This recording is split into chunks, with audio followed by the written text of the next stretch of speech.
All right, another story we're covering today, Canadian identity from the perspective of Islam. A new survey asks Muslims here about pride, patriotism, and belonging, and the findings may surprise you.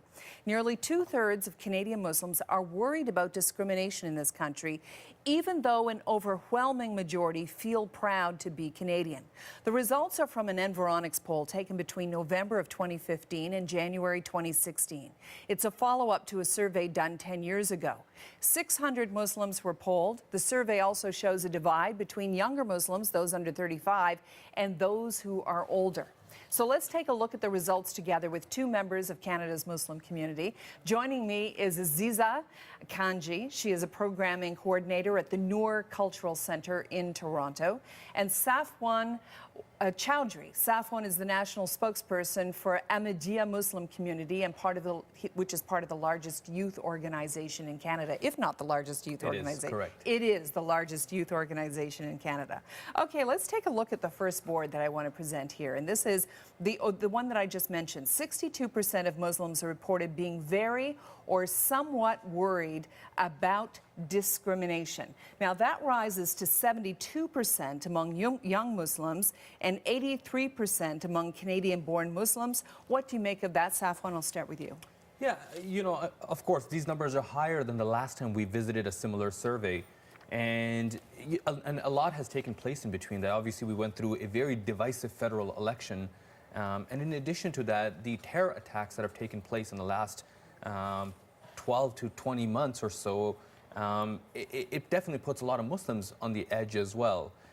However, like you mentioned at the top of the description, that the overwhelming majority feels pride in Canada and feels connected to Canada and is standing true to the teaching of Prophet Muhammad, which is loyalty to country is a part of your faith. And I believe that overwhelming majority of Canadian Muslims are loyal to Canada. Okay, Aziza, what do you think? What do you make of those numbers, especially that the concern rises to 72% among young Muslims and 83% among Canadian-born Muslims? That honestly doesn't surprise me, given the way that young Muslim men in particular have been represented as security threats in the dominant narratives that we hear, particularly from the security agencies in Canada, in reports from agencies like CSIS, the RCMP, Public Safety Canada. Young Muslim men in particular have really been represented as the predominant security threat that Canada is facing, even though this doesn't actually align with statistics on political violence in Canada and the US. In the US, for example, it's very clear that more people have been killed by right-wing and white supremacist political violence than have been killed by Muslim political violence since 9/11.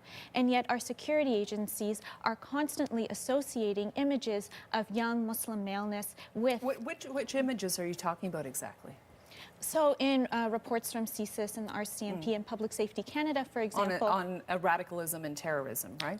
On terrorism, they explicitly say very constantly the biggest security threat that we are facing is radical Sunni Islamist You don't think extremism. That's true? No. I think that doesn't align with statistics that come from the FBI or that come from Europol reports. They don't align with internal CSIS documents that were reported on in the Toronto Star, which disclosed that a lone wolf attack was more likely to come from a right-wing or white supremacist source than from a Muslim. They don't align with recent academic studies suggesting that there are at least 100 active white supremacists. What do you think of this? Do you think that's true? Look, I think that we can debate what's a bigger threat and what's not a bigger threat, but we can't dismiss a threat. There is no denying the fact that there have been attacks carried out in the name of Islam. Terrorist attacks, to be very specific, including here in our own country, in Canada. It wasn't very long ago that though a lone wolf ran into the parliament with a weapon. And sadly, Nathan Sorello, Corporal, lost his life. But with that said, I think it's important that we shed some light to where is this radical ideology coming from. So for instance, the Muslim group that I represent, the Ahmadiyya Muslim Jamaat, which is the largest Muslim youth group in Canada, and not a single member has ever gone overseas or ever has a history of any violent activity. So why is it that the largest Muslim youth group has no history of any radicalization, and yet we still have radicalization and extremism? And it's because of the fact that a lot of these individual Muslim youth who are looking for a greater purpose, a bigger adventure, who misrepresent the true teaching of Islam. Why is it that the older generation of Muslims aren't involved? And the reason behind that is because they truly understand the faith. They grew up in a Muslim country. They understand the religion. You know, we don't see 40, 50, 60, 70-year-old men or women going overseas. We see these younger children who have this misconstrued understanding of the religion, whether they're getting it from a radical on YouTube or social media or elsewhere. So it's those isolated individuals that concern the Muslim community, but as a whole, the community is really pleased with the country. You know, on that point, a lot of the tips to police about radicalized youth come from within the Muslim community itself. So it's clear that there's a great deal of concern within the community. But let's talk about youth in terms of this particular survey. 61% said religion is most important in Canada. Only 6% seeing being Canadian counted most. And religious attendance has increased among younger Muslims since the last time they checked. And the wearing of the hijab, more important, 48% report wearing it, up 10 points from the last survey. The role of religion in young Canadian youth, does that surprise you?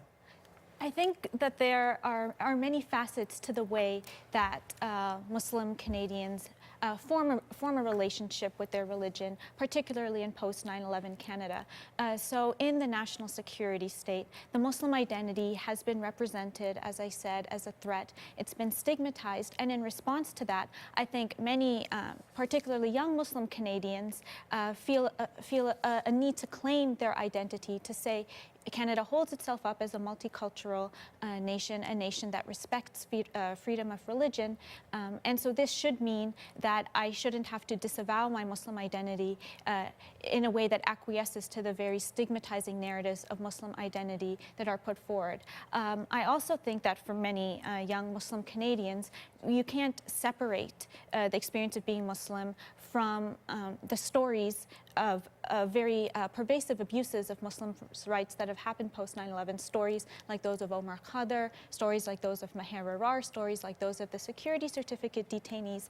And so in the face of those kinds of abuses of identity, which have represented Muslims as standing outside of the protections that most Canadian citizens are owed, I think the response to that has been to reclaim Islam and to say my Muslim identity is important to me as a source for inspiration to me for how to live beautifully and gently in this world. Is there a danger in that, though, when you self-define uniquely that way and put it above all else? Correct. You know, you mentioned that why is it that more Muslim youth are starting to openly identify and be comfortable with their faith? More Muslim women are wearing the hijab, as you mentioned.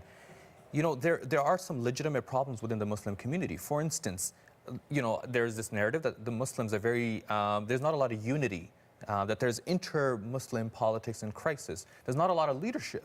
You know, who does one subscribe to for their leadership? And for instance, who do the Sunnis look at as their leaders? Who does the Shia community seek as their leadership?